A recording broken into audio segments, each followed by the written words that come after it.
Hello, everyone, and welcome to another episode of 2822 Sports Night. As always, I'm your host, Ricky Turner. And yeah, just me tonight. Elena has the night off, and Nick is out shooting a game. So it will be just me. And we've got a lot to talk about this episode. We've got some good interviews lined up, previewing both the Steelers and Eagles games coming up this weekend. The Eagles are they're traveling out west to take on the Las Vegas Raiders, who have, I think, lost 7 straight at this point in the season. And then you have the Steelers wearing their, I guess, custom uniforms. There it is, the alternative uniforms, the real dark black uniforms with the yellow block letters that seem to go over pretty well, and they're also bringing back the yellow end zones. So they're going all out in hopes that they could energize themselves for this big playoff type atmosphere for this game. Miami needing to keep their hopes alive with the win, and Pittsburgh trying to shore up their lead with the Baltimore Ravens not far behind, and the Bengals hopefully helping out the Steelers as they're playing Baltimore over the weekend as well.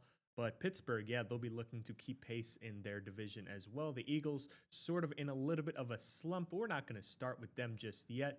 We'll have, again, some interviews later lined up previewing both of those matchups. But you also have the MLB free agency going on right now as well. And there's been a lot of action with the Mets and the Phillies, most notably recently. The Mets, a lot of departures in what was a really disappointing season. The team missing the playoffs. They brought back Pete Alonso. They brought in Juan Soto, and they really were all hands on deck. Their really only big weakness going into last year was, the pitching and some bullpen issues as well. But the offense wasn't as good as advertised. It was a huge disappointment for the Mets, and you could argue 2024 may have been their chance to really get over the top and win the World Series, but they ended up falling short, taking the Dodgers to 6 games back in 2024. But yeah, this is a Mets team now that loses 2 key pieces that kept them relevant last year.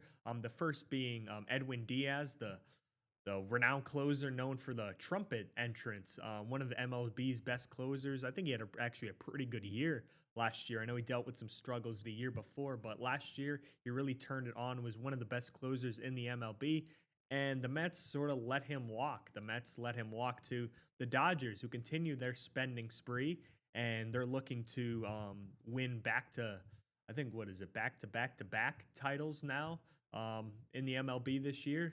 Diaz will go there. I think he's the most expensive closer now, getting paid 3 years, $69 million. So a big boost to a Dodgers closing rotation that had a cast of characters last year, particularly coming out of the bullpen. And they had some unsung heroes during that playoff run against Toronto, which they won in 7 games. But they bolster that bullpen and really add a premier closer to there, as they already have, if not the best, starting rotation in baseball with Shohei, Yamamoto, Blake Snell, Tyler Glasnow, and reportedly there's some rumors surrounding Tariq Skubal as well, and whether the Tigers ownership will let him walk in exchange for a lot of high prospects that the Dodgers currently have, and I think one of the Dodgers' premier young players on their roster as well. So we'll see what transpires there. But the Dodgers, known for making some big money moves in a big market out there in LA, they look to continue that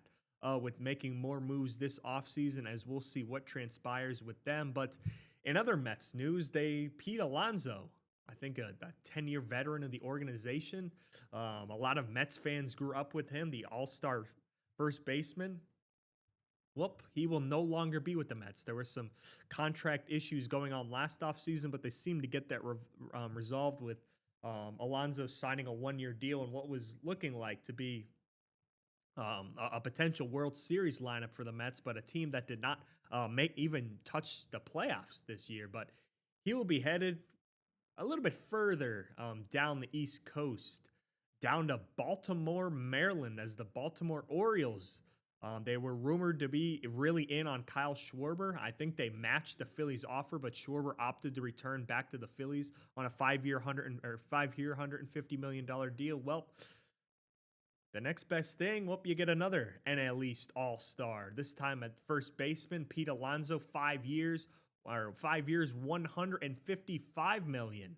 As Polar Bear Pete, the power hitting first baseman, the guy that runs like a penguin, well, he's going to be headed down the shore a little bit to some warmer weather down there in Baltimore. A little bit nicer in the summers, a little bit less drastic there in the winters as well. So I'm sure he'll have an emotional return to Baltimore when they play there later this year. But yeah, I guess things wore thin there in New York. There are reportedly a lot of issues going on in that clubhouse, and the Mets now searching for answers as they lose two key pieces. But this is a huge loss for the Mets. This is a guy in Pete Alonso, which was, I think, really one of the only bright spots for that Mets team this past year. He was in the MVP running for the first, third of the year. He batted .272, hit 38 home runs, 126 RBIs. And it's just unfortunate to see them go. And you have to wonder now for the Mets, where does this team go? Like, where do you go from here? You lose your all-star closer. You lose your all-star first baseman. You just signed Juan Soto for a big 10-year deal. And Juan Soto's got to be like, is this what I signed up for? Is this what I came here for? Well, I thought I was competing for a World Series, and right now you're looking maybe to be the third best team in your division with the Atlanta Braves looking to return the form. And then, of course, you have the Philadelphia Phillies re-upping. We'll get to that in just a moment. But in August, I think Pete Alonso, he just became the all-time leader in home runs, surpassed Darryl Strawberry's home run record of 252 as he ended the season with 264 home runs and arguably one of the best players in Mets history. But it was Alonso's output offensively that I think really made him an attractive option for this Baltimore team that had a lot of high hopes. This was a young team with a lot of high hopes, a lot of expectations headed into this year, and they really just flopped. Their pitching was among the worst in the MLB. Their bullpen was not good. Some of their younger players took a dip as well in their offensive production, and things just took a turn for the worst for Baltimore last year. But they seem to be going back all in, so trying to sign some marquee free agents, trying to get back to the mountaintop and reclaim in an AL East division that was really anyone's race. Toronto was in the running late. Toronto was in the running late. You had the Yankees there late as well. Boston was in there too before some injuries struck them. So this is a really competitive AL East division, and the Baltimore certainly not being shy by making that move. Alonso, again, he was a 31-year-old. He was a beloved homegrown star there in Queens, and he really burst onto the scene in 2019 when he had 53 home runs, and he really became a fixture for the organizations over his last six seasons.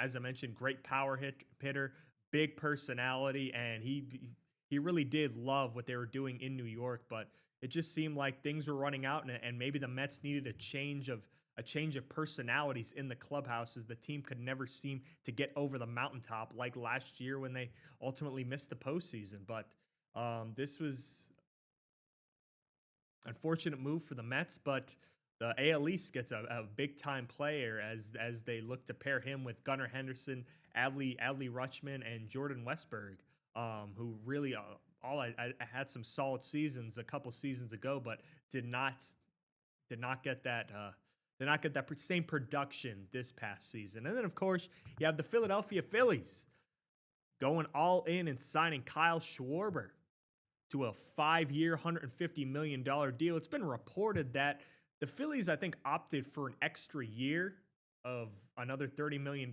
cap hit in return for maybe, not packing as much money into a shorter 4-year contract. That's what it seemed like. I think most people thought, a player of his age, I think he's like 32 years old. 5 years is a lot. 5 years, you don't know what a player is going to be in 5 years. And that's why when some of these players are signing 10-year contracts with Bryce Harper, the first 5 years are going to seem like a beautiful pairing. The last 5 years of that contract, it's going to get ugly because typically players start declining, obviously, with age. But Schwarber, we all know what Kyle Schwarber can do. The Phillies leadoff batter loves the city of Philadelphia. There were some rumors maybe that this was it for this veteran bunch as the Phillies return a really old lineup of Bryce Harper, Trey Turner, um, Alec Boehm. They have Bryson Stott, and this group continuously just has not been able to get it done. They went from making a World Series just within the last 5 years to really getting bounced out around earlier each of the last couple of years. They got, I think 3 years ago, they got bounced in the NLCS, then the NLDS, and then I think the NLDS again last year as well, as this team just can't seem to find a way to get over the hump. They can't, again, it was just a couple seasons ago that this team was up 3-2 in the World Series, and they lost 2 games at home. And that's not something that I think sat well with many fans, sat well with many people in the organization. But they're bringing Kyle Schwarber back, who is, I think second in the MVP race in the NL. I think was among the NL league leaders in home runs as well. But yeah, Schwarber is going to be coming back on a 5-year, $150 million deal. I know some people expect him maybe goes home to Cincinnati. As I mentioned, Baltimore was really in on him as well. Reportedly, the Pittsburgh Pirates had a short-term, 4-year, $120 million deal, but I also think that was maybe to boost the Phillies' offer a little bit. But Schwarber really has made it clear that he did not want to leave, and Schwarber's hometown made him a 5-year, $125 million offer as well. And he even visited Great American Ballpark during the Thanksgiving week as well. But unfortunately, Kyle decides to go back to Philadelphia and give it one more shot, where last year he had 56 home runs, led the MLB, 132 RBIs. And in his first 4 seasons with the Phillies, Schwarber and Dodger Shohei Ohtani ranked second in the MLB with 187 home runs. Only Aaron Judge, who with his 210 home runs, have hit more. And Schwarber's 856 OBS ranks 15th out of 124 players during that span as well. But not only was it Kyle Schwarber making a return, Rob Thompson gets extended through the 2027 season, and I know he's a very hot button issue. Rob Thompson is loyal to his guys, and it is proven to a fault. Sometimes his managerial decisions are in question, and sticking with guys a little bit too long, that has always been in question with Rob Thompson. But there is no question that I think that the players really like him, outside of Nick Castellanos, of course, who seems as good as gone in Philadelphia right now. But Rob Thompson extended through the 2027 season as the Phillies look to continue that run. And sticking with their core guys. It's reported that they also have an offer on the table to JT Realmuto, another one of those core players, as the Phillies remain committed to winning with this veteran roster. But honestly, again, I could see bringing back Kyle Schwarber, but you're probably going to lose at this point. You're probably going to lose Ranger Suarez, because I really can't see them having enough money to splurge around to keep all these players. And then in a couple off seasons, you're going to have some guys like Christopher Sanchez wanting a new deal. And Philadelphia is really going to have to make some tough decisions. But reportedly, the Philadelphia, they're not done. They could look to acquire Kyle Tucker, Alex Bregman, Bo Bichette, Cody Bellinger. They're all on the table as the free agent market. It is running a little bit thin there in terms of the top free agents, but the moves still need to be made, because there is still some outfielding issues with this Phillies team, particularly some offensive production there in the outfield. You're looking at Alec Boehm. Is he the same player? Because he's going to be coming up on a qualifying offer this year. I think this is the last year of his deal, so could Philly look to move him? But Phillies, they are committed to winning with this core. But if the Phillies really want to acquire another impact hitter to help this lineup, they'll likely have to trade a player or two from the current 26-man roster to clear some payroll. So some tough decisions are going to be down the road for this Philadelphia team. But Dave Dombrowski, he can sometimes be really aggressive. So you really can't rule out what the Phillies are or aren't going to do this offseason yet. But it's going to be interesting to see what this team has left in the tank. As I mentioned, veteran team, This team is seemingly worn down as sometimes the seasons have worn on. They seem to get hot in mid-June, July, but I think fans sort of know what this team is. They don't care about June or July at this point. They care about what they're doing in September and October to keep going, because you have to remember Zach Wheeler's getting older. I think he has a firm retirement date of the end of 2027. So that's really within the next. You've got 2 years left of. You've really got 2 years left of Zach Wheeler. As I mentioned, Christopher Sanchez. They've got some promising prospects down in their farm system. Do they bring up the pitcher Andrew Painter? Is this the season where he finally comes up and sort of maybe replaces a guy like Ranger Suarez, and they start him getting up in the pen? Justin Crawford, as I mentioned, he's one of those outfielders. Could he be the team's future center fielder? Aiden Miller and Painter and Crawford, this is probably their best chance that they've had in a while to make the opening day roster, and Miller could be in the big leagues by the summer, but we'll see what happens with them. But these situations, they're probably going to develop over the next couple of weeks, but it's going to be interesting to see what this Philadelphia team can do, because they floundered the last couple of years, but they believe in this group. And at some point, they're getting older. You have to start thinking about trading some of these guys if you're not in position in June or July, and start looking ahead towards the future. But it's abundantly clear that they're still confident that the money that they've invested in this group can yield a World Series in the near future, and they remain committed to that. I guess maybe they don't feel that they don't see anyone on the free agent market who can give them an immediate boost, and rightfully so. Kyle Schwarber's just finished second in the MVP race, had over 50 home runs this offseason. JT Realmuto's still one of the best defensive catchers in baseball, but his offense has sort of tapered off a bit as well, so that's something to keep track of. And the team is really limited with what they can do in terms of young talent. Of course, you have Painter, Painter and Crawford are probably the two notable guys that could see big league time and making the opening day roster, but they still need to add key positions. They need to add depth. They need to add infielding depth. They need to find capable some outfield bats as well, and that's going to be something that the team needs to pay attention to as this offseason rolls on. But as of right now, the Phillies are doubling down on this roster. And in Pittsburgh Pirates news, the Pirates got one of the Mets bullpen options, Gregory Soto, on a 1-year, $7.5 million deal. Soto is a guy with some promising stuff, has some control issues. I think he has 11% career walk percentage, but he's got a big arm. He's a solid left-on-left bullpen arm, and he's got a 97-mile-an-hour sinker, which can prove lethal in some big at-bats. But the Pirates still looking for some bullpen arms. Certainly a solid addition. They were looking for another left-handed arm out of that pen, but their biggest needs are offense. They've been tied to, I think, Brendan Lowe from Tampa Bay. That's a name to keep an eye on. But the Pirates, until the Pirates make a big splash move, none of the fans are going to take them seriously. Paul Skeens has talked about this in the offseason.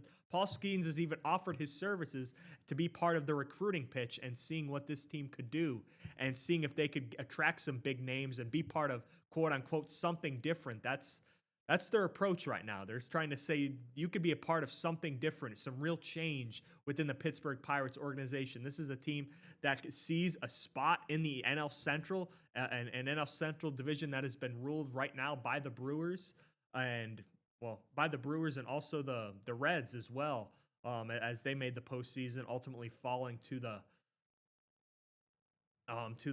Dodgers this postseason, but.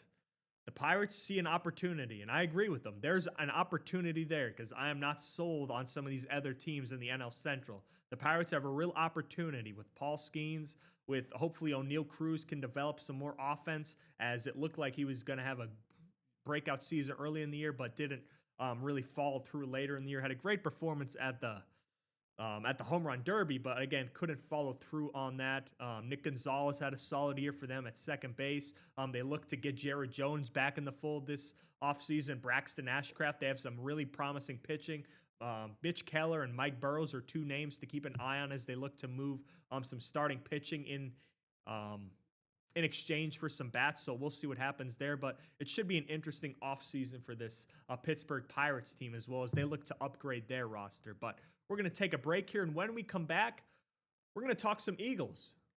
We're going to talk talk their matchup against the Raiders. We're going to talk some Steelers. We have all that and more coming up next, so stay tuned for an action-packed rest of the 28-22 Sports Night sponsored by Hyundai.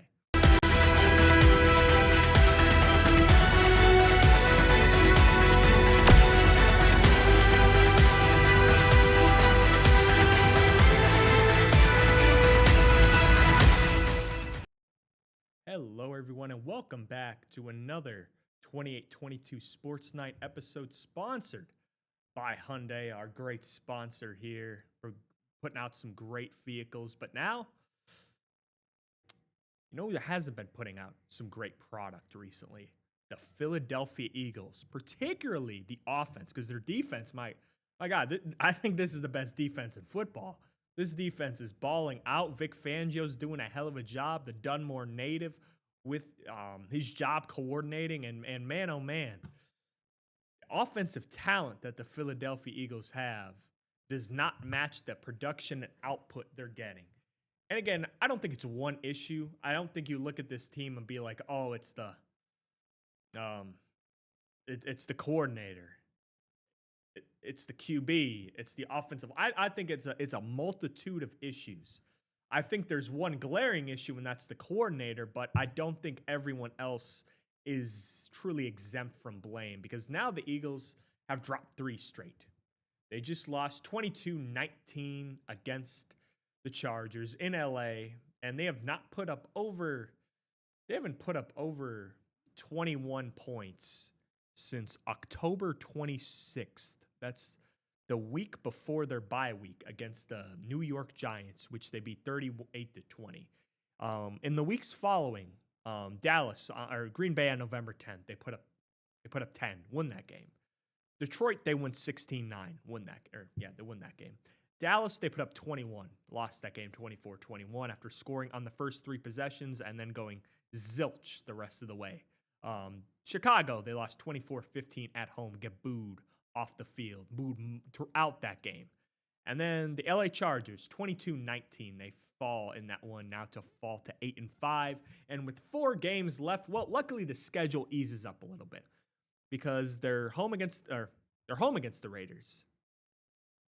So they don't have to deal with I think I said earlier they travel out west. No, they do not travel out west. They are home against the Las Vegas Raiders, who are a team that we talked to Chris Maathius earlier in the week, yesterday actually, and he talked a lot about this is a team this is an organization and a place where you're playing. You need a win for people to show up, and the Raiders, let's just say, have not done that. They have lost 7 straight, and Geno Smith was injured. They left with a shoulder injury. Kenny Pickett went in to finish that game and scored the last 10 points. And we really don't know who's going to start. Pete Carroll has been adamant about Geno Smith being the starter of this team and being his guy. And it seems like there is an obvious connection, as Chris touches on in our interview, where he really likes Geno. And there's the obvious connection to Seattle, but it seems like, I just think he's gravitated towards the positivity Geno exudes, and he's just getting beat up out there. The offensive line has been horrid.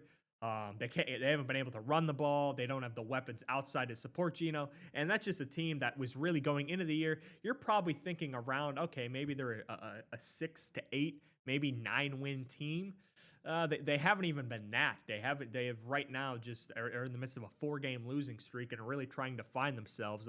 Defensively, they've had some bright spots. Max Crosby, obviously, they brought in a lot of veteran linebackers, Landon Roberts, Jermaine Pratt to really help out there and give them a spark defensively. Their secondary has been pretty solid as well at times.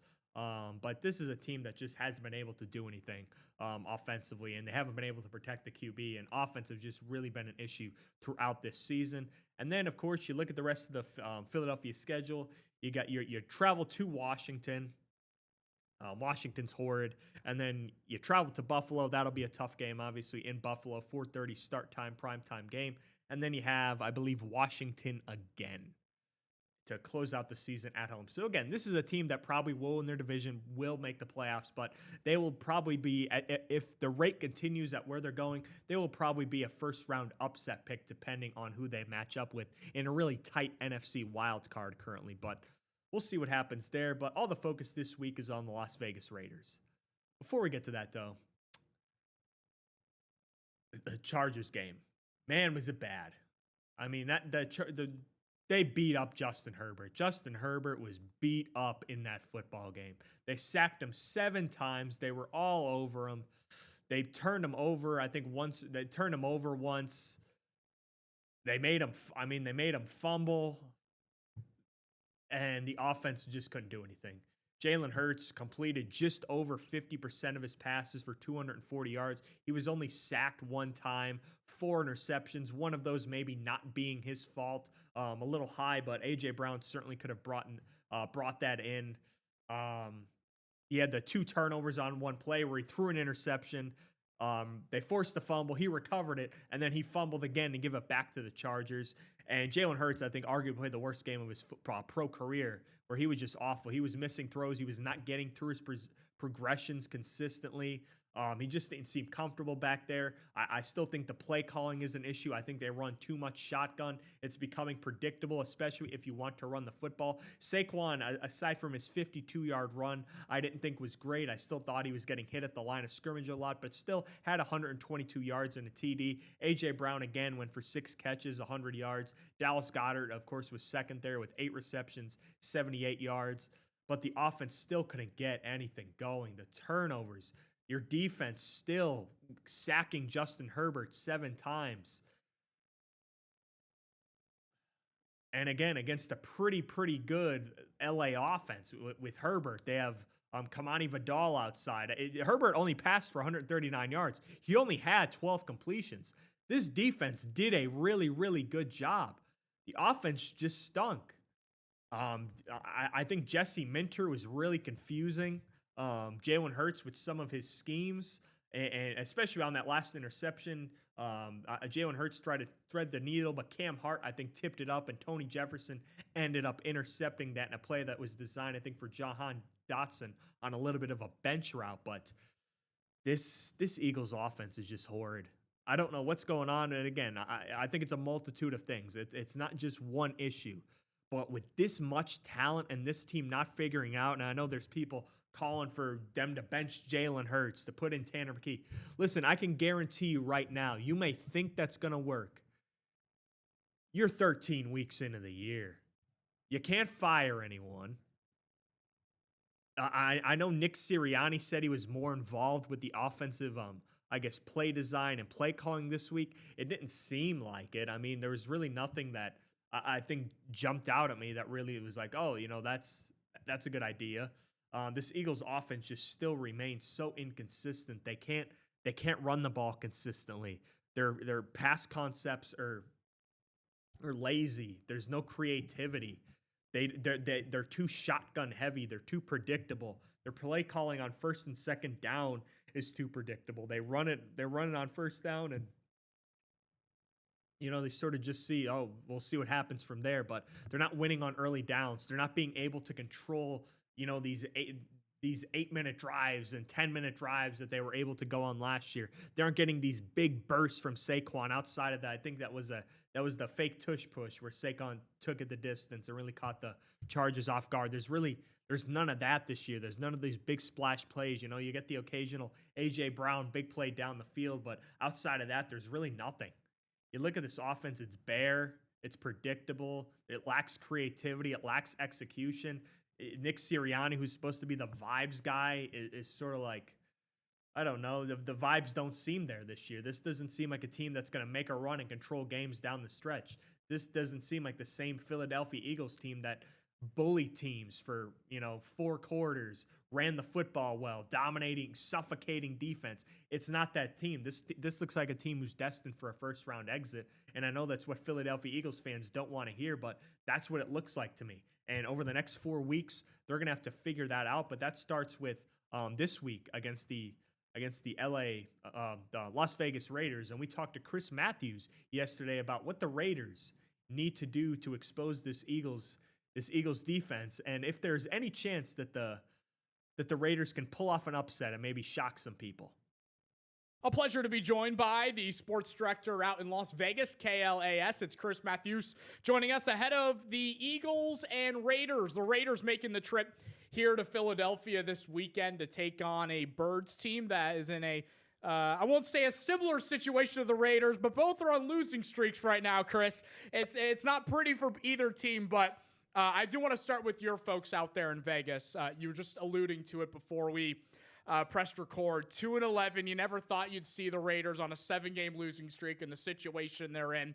How do you summarize, I guess, what has happened with the Raiders this season for our Eagles fans that maybe haven't, tuned into those 4:25 local time games for us and watch the Raiders this season? Yeah, I think what it is, you go way back to even the offseason, back during OTAs and training camp and getting ready for the season.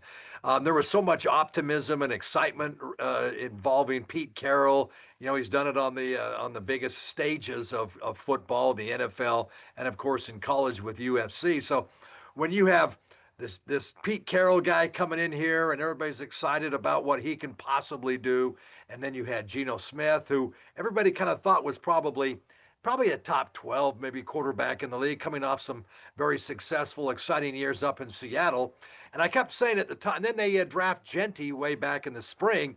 And I thought that was kind of a good move because it kind of, he's a marquee type guy, a position guy that you can build around and promote, and just a really super kid. So I thought that would be a good idea. But I guarantee that nobody thought the offensive line would be as bad as it is. They might have got into the season thinking, well, it's serviceable. Hopefully it holds up. That's kind of the question mark. Well, come to find out, that offensive line is absolutely terrible. Then you have injuries to Colton Miller and Jackson Powers-Johnson. Then you switch these guys around, and it all adds up to a recipe for disaster. I mean, just like a running back group or an offensive line, you got to work together as an offensive line. And these guys have shuffled in and out and moved to the left, to the right, center, to the guard. I mean, then you got Colton Miller, your best guy, out. Jackson Powers-Johnson, who's one of the, just a kind of a nasty guy that everybody likes.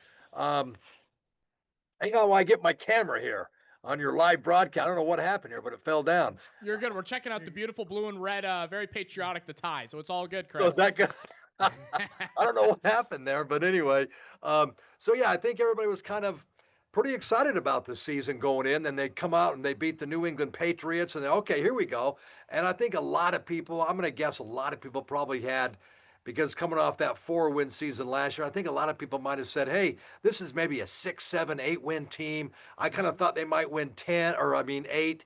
And some people said maybe 9 or 10 and maybe sneak into the playoffs with the talent they had, with a good Geno, with a Jacoby Myers, a Trey Tucker, and a Brock Bowers coming back at tight end, who's really one of the best tight ends in the league and just a terrific player. So I think with all this kind of coming together, people were saying, hey, 7, 8, 9 wins, maybe 10, they get to the postseason. But as we know, following the New England game, they lose a couple, win one, and then they've lost 7 in a row. So now at 2-11, it's just, and you can imagine too, it's Las Vegas, so a lot of opposing fans like to come here. And after the game against the Broncos, which had to be 75-25 Bronco fans, I mean, it was just like a home game for Denver. All the Orange crushed the attendance numbers there for visiting fans. I'll tell you what, ton of fans from Denver who were here watching that game. And that's how it's going to be. I mean, you got to win here in Las Vegas. It's a different kind of a city. It's built that way, whether it's the gaming issues or not. But this is a city where, probably like Philadelphia fans, if you don't win, the people do not care and they'll get after you. And so that's kind of what's going on with Geno Smith. Does he play this weekend? Can he pick it perhaps? Is Geno going to be healthy enough? So we're still kind of waiting to hear a word on whether he's going to go in there. But I would just say, let's see what you have now. Go with the young guys. You don't want to use the word tank, but I guess it's Vegas and New York Giants with the 2 worst records and maybe 1-2 in the draft. So you hate to use the word tank, but you know what? You can just say, we're going to rest Geno. He's injured. We're going to try out some of these younger guys and see what they can do as we prepare for the future. But that's kind of what it is. I mean, the offensive numbers, they play out. They're one of the worst offensive teams. In fact, in a couple of categories, they are the absolute worst team in the NFL. So I know the Eagles fans didn't like last night's game, and oh no, the sky's falling for the defending Super Bowl champions. But hey, it could be a lot worse. Which You're right. You're right about that. And ultimately, I mean, I'm watching Geno Smith every Sunday, and the poor guy is grimacing by the third quarter, just in awful pain. His shoulder, his lower body, his head. He takes hit after hit.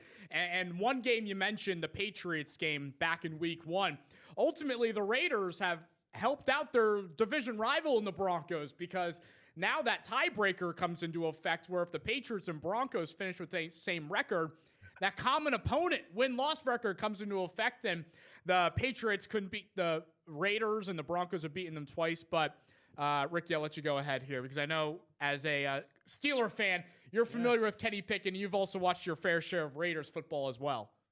Yes, Kenny Pickett back in Vegas, traveling across the country. He's been on a couple, I think 4 teams now in the last 3 seasons. He's had his fair share around the league. But yeah, one of the big, I guess, question marks coming into the season was the Raiders' wide receiving core, especially now.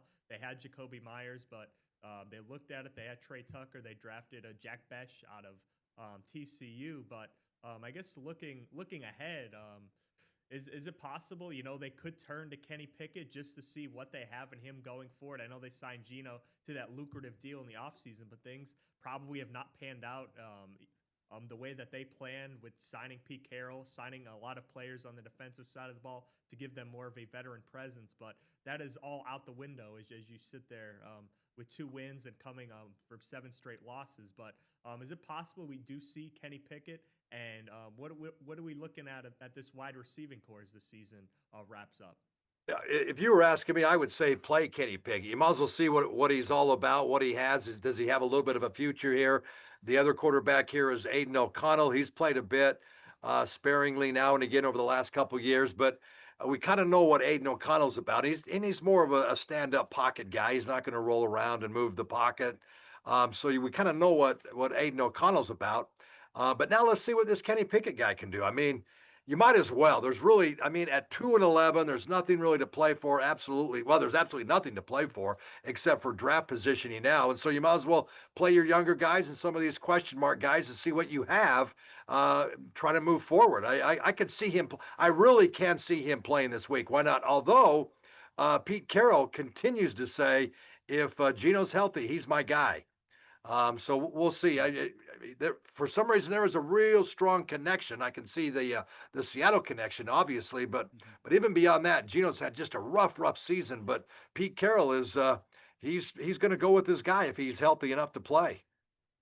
Chris, what's it like getting to cover Max Crosby? He seems like he's a fun guy to be around, and loves the game of football, and the first thing that always pops off the chart when you see him is the tattoos and the body art all over him. But he is, whether it's Patrick Mahomes or the numerous Broncos quarterbacks that have to play him twice a year, he is Justin Herbert. He is a pain to deal with if you're a quarterback and you see 98 running after you. What's it like getting to be around Max Crosby off season, during the season? Yeah, he's probably one of the, what word would I say? Probably he's one of the nicest guys you'll meet. He's fierce and all that on the field, and he just loves the game, obviously. I mean, there's nobody that likes football more than him, and that's probably the truth. First to arrive, last to leave, always thinking football, always talking about the future and getting better week in, week out. Always available to the press following losses, which they've had a lot.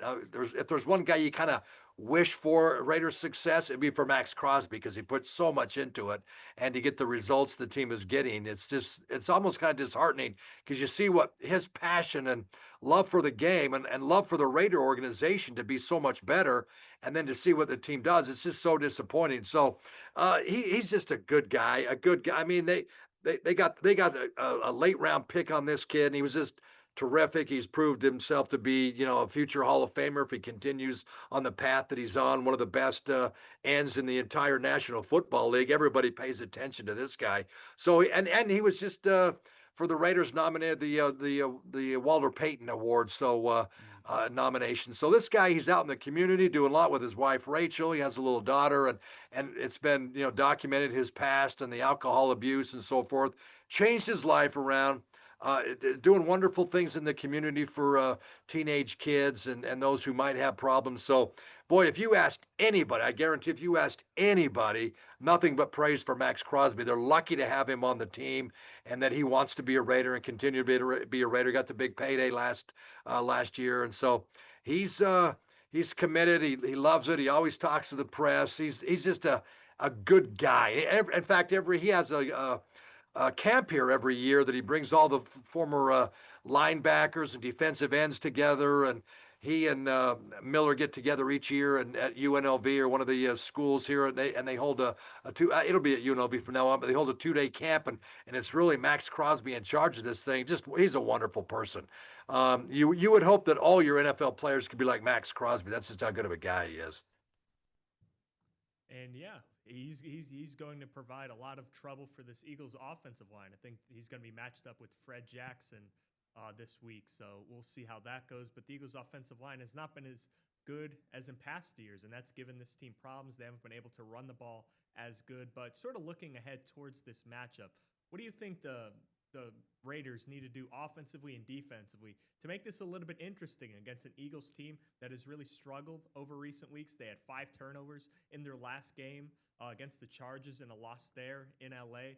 What do you think they could exploit here against the Eagles, an Eagles team that has struggled to really move the ball and also, really move the ball? They've been a star-studded team defensively, but they've really had some issues offensively. Yeah, it seems almost as if they need to. They obviously can't fall behind because they don't have the firepower to get back into this thing.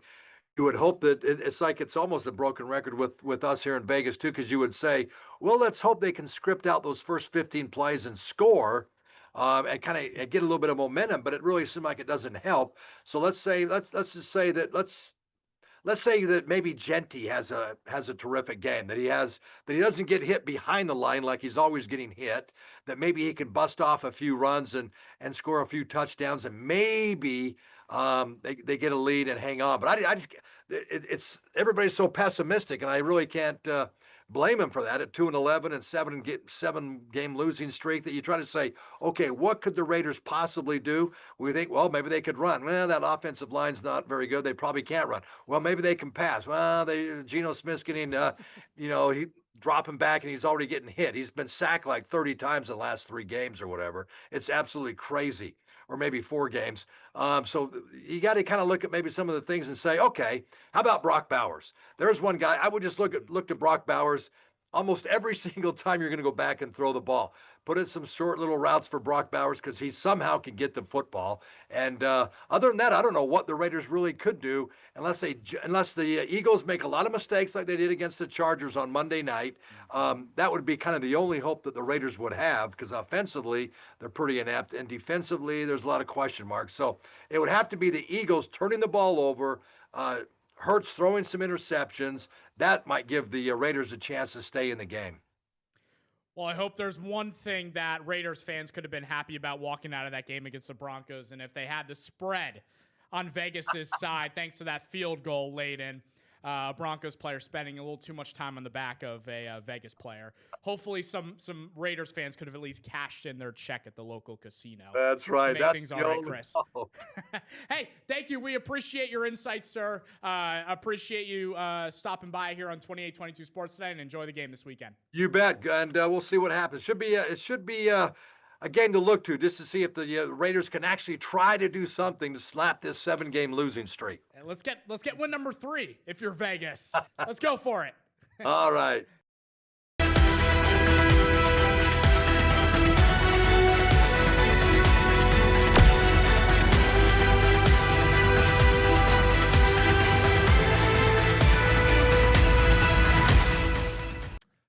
Hello and welcome back to 2822 Sports Night. I'm your host, Ricky Turner. We're sponsored by Hyundai.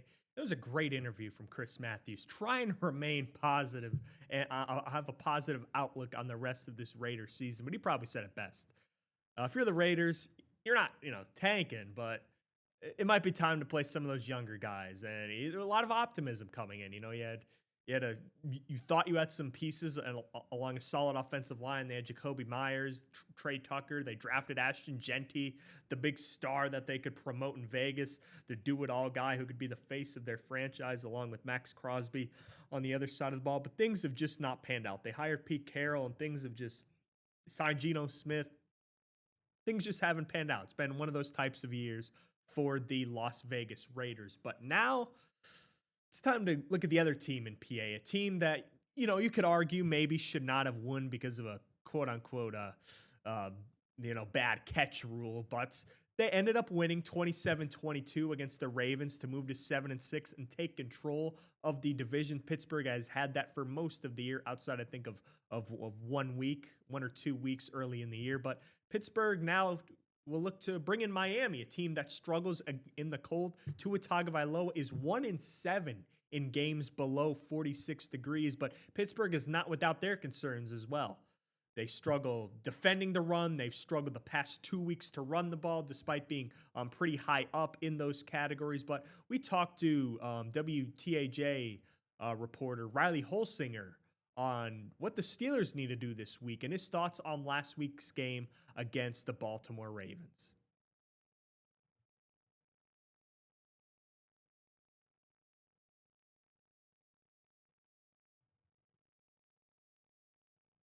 Pittsburgh Steelers is the old man can still run. He showed that 1 yard touchdown run. But on a serious note for you, what's your biggest takeaway from that first game against the Ravens, and ultimately the Steelers are able to pull out a victory? Yeah, I mean, real quick, going back to it, I love seeing the discount double check from Aaron Rodgers there. Like, that almost, threw me back to being a kid once again, back to, 2011, 2012, and just seeing Aaron Rodgers dominate, because it was one of his best games of the year. That was one of my main takeaways I had. But really, the other one I had, and it's probably the one that everybody in the NFL noticed, was the officiating. I mean, the officiating, there were so many calls in that game that really could have benefited Baltimore if they were called differently. You look in the first quarter with pretty much that field goal that Pittsburgh ends up kicking. There's a 15-yard penalty there. They end up getting the first down and scoring the touchdown immediately after. That's a 4-point swing in Pittsburgh's favor. You have the Aaron Rodgers overturned interception. That could have set up Baltimore in great field position to score. And seemingly what was a game that felt like it was slipping away from the Steelers a little bit. And then, of course, we have to talk about the Isaiah Likely overturned touchdown as well, because that drew so much ire across the national football landscape there, where that easily could have been a touchdown. And I guess by the current letter of the law with how the NFL and officiating is nowadays, that was the correct call. Officials kind of agreed that was the correct call. Shannon Sharp, a former Raven and Pro Football Hall of Famer, said that was the right call. But still, I think a lot of people out there can make an argument that was a touchdown. And ultimately, that could have been the go-ahead or game-winning touchdown for Baltimore in that game. So for me, one of the biggest takeaways that I had is that with a couple different calls, if they would have went a different way, I mean, we could have been talking about Baltimore ultimately winning that game. And when Ricky came into work on Monday, he told me that he kind of felt bad for the Ravens. And I looked at him, Riley, and I said, no, you don't. You have absolutely no sad feelings whatsoever for Baltimore and their fan base after what happened. Obviously, this puts the Steelers in a really good position when it comes to winning this AFC North. And if Cincinnati had held on to that 10-point lead in Buffalo and they had won, you know what? Maybe we're talking about the Bengals winning the division. But now it still feels like it's Ravens and Steelers. They'll meet again in Week 18. What do you need to see from Pittsburgh over the next couple of weeks? And they have a couple toughies. They've got to face Detroit. Obviously, you face a Baltimore team again late in the season. That could have massive implications. But what's the biggest thing in your eyes do you think the Steelers need to continue to do if they want to win this division and secure that 4 seed in the AFC? They just need to be more consistent. I mean, right now the Steelers are like Jacqueline Hyde. You just never know which team is going to show up every single week. Some weeks it's going to be the offense that we saw against Baltimore, where you have Aaron Rodgers just airing it out to DK Metcalf for some big gains. And then other weeks it's going to be like the offense that we've seen as of late pretty much for Pittsburgh, and games like that loss to Buffalo where seemingly they couldn't do anything in that game. Defensively, this unit has been rough all around this season too. Like, there are some bright spots for that unit throughout the year. But other than maybe like a few games, like around the Indianapolis game and the Los Angeles Chargers game, like that unit has been pretty rough for Pittsburgh this entire season. So I just want to see them maybe find some consistency here. I want to see the offense build off of that performance against Baltimore, continue to open up the playbook a little bit more, continue to do things that we haven't seen in a while with them wanting to push the ball downfield. Like I feel like the Steelers offense has been so focused on, just the quick passing game and stuff like that. Like they haven't even been really willing to take shots down the field like we saw in that win against the Ravens. So I want to see them continue to do that, take those shots, because it can ultimately open up this offense. And I think Sunday was a great example of that. Yeah, I mean, you mentioned the deep shots. When it rains, it pours, because they hadn't in over a month gotten in any of those deep shots in October. And Aaron Rodgers, I think, talked a little bit after the game about how when you're an older QB, some days you wake up feeling good, and he woke up feeling good, evidenced by his rushing touchdown and all the deep completions that he completed down the field to DK Metcalf and then one to Calvin Austin. But something that I think is a lot of fans worried is the run defense. This is only, I think, the third game since the World War II era Pittsburgh has won while being outran by over 170 yards. All three of those being against the Ravens. I know Mike Tomlin talked a little bit about the impact of not about having Derek Harmon, but what do you see? What was the feeling around this team for Mike Tomlin about being better against the run and shutting down a good Miami team coming into Pittsburgh, this team with Devon Achane? Listen, I think Derek Harmon is probably key for Pittsburgh to come back if they want to stop Achane. I mean, you have to take a look at the stats here, Ricky. Like, whenever Derek Harmon's in the game for Pittsburgh, or at least in the games he's played, Pittsburgh has allowed fewer than 100 rushing yards per game. But in games that Derek Harmon isn't playing for the Steelers, they've allowed nearly 200 yards per game. So it's really a night and day difference with Derek Harmon in the lineup. I don't know how much of that is him being this all-pro elite run stuffer, or more so that he's just better than probably Y.A. Black or some of the other guys that they are throwing out there.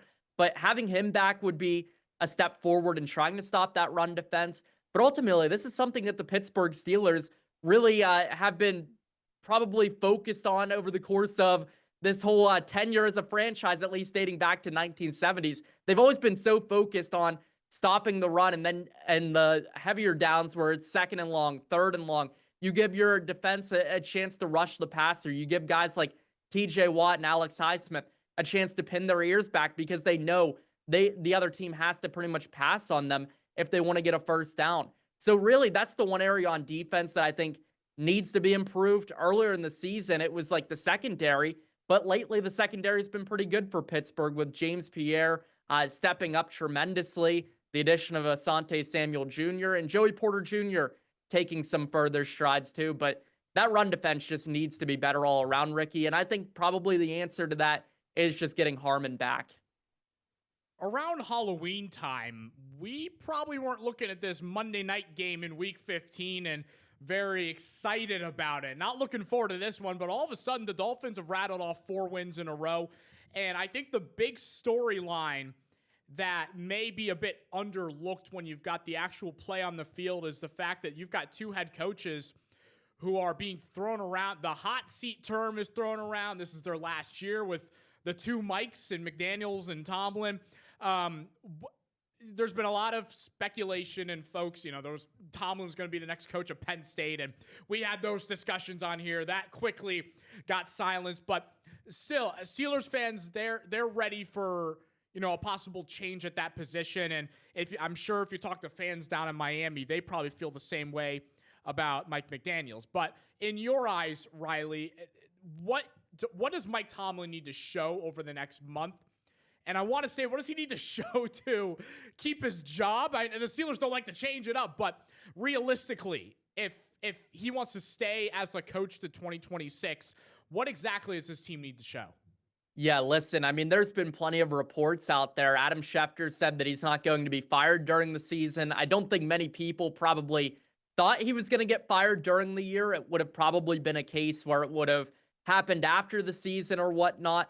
But listen, the Steelers are going to have conversations about Mike Tomlin, because they're going to have this deadline at March 1st, 2026 to be able to pick up his option for the 2027 season. And that is supposed to be the final year on his contract. But the Steelers can easily make that decision to not pick it up and have next year be his final year. And another tricky conundrum, I guess, too, is that Tomlin has a no-trade clause, because we hear so much about how Mike Tomlin would be picked up in an instant by so many other teams if he were to hit the market. But if you're the Steelers, obviously, if you're going to plan to part ways with him, you'd probably prefer to trade him and get some value out of him.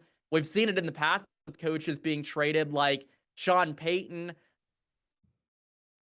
did in the past. So if the Steelers were to make a move, I think they would rather do it in a trade fashion, have Mike Tomlin be able to go somewhere that he would probably like to go to and get some value for him in return for that. But I think what Tomlin has to do ultimately to kind of prove that he deserves to come back next year or get that 2027 option picked up is this team needs to have more success in the playoffs. They need to have a strong finish to the year and win the AFC North, and then they need to win a playoff game. That's something they haven't done since 2017. It's been long overdue for Mike Tomlin and the Pittsburgh Steelers to have any success in the playoffs. And it's not even just wins or losses either. Like, this team hasn't been competitive in the playoffs in a while. Like, they've had blowout losses recently against Kansas City, Buffalo, Baltimore. They need to prove that they can be somewhat competitive. And what better year for Tomlin to prove that his team can be competitive in the playoffs than this year? Because it's such a wide open field right now in the AFC, where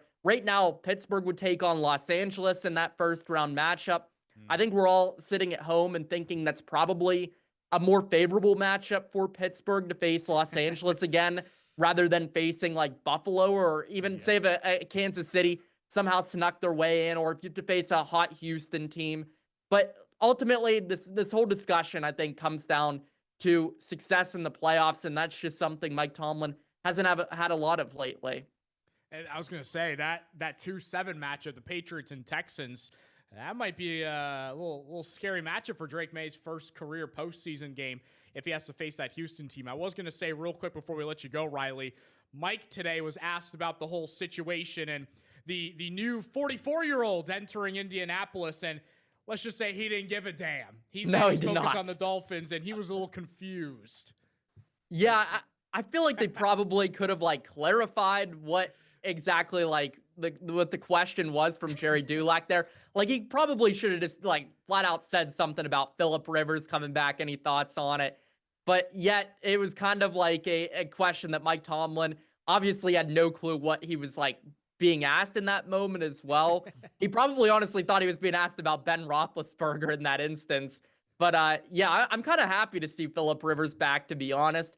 It's one of those other pieces. I talked about the discount double check. I feel like this is another piece of like my childhood coming back, because Phillip Rivers was one of those guys I grew up watching, and I loved watching Phillip Rivers. I hope he gets elevated to the active roster, and I hope he has success for Indianapolis. I think it'd just be a cool story in the NFL over the course of the final 4 weeks here. And you look at the standings: Broncos, Patriots, Jaguars, Steelers. Very nostalgic, Riley, but for the sake of Phillip Rivers, I hope he gets at least a week to tune up, because he's going against that Seattle defense in Seattle that might cause some issues. Thank you as always, sir. We appreciate your insight as always. We'll talk soon, all right? All right, thanks for having me on, guys.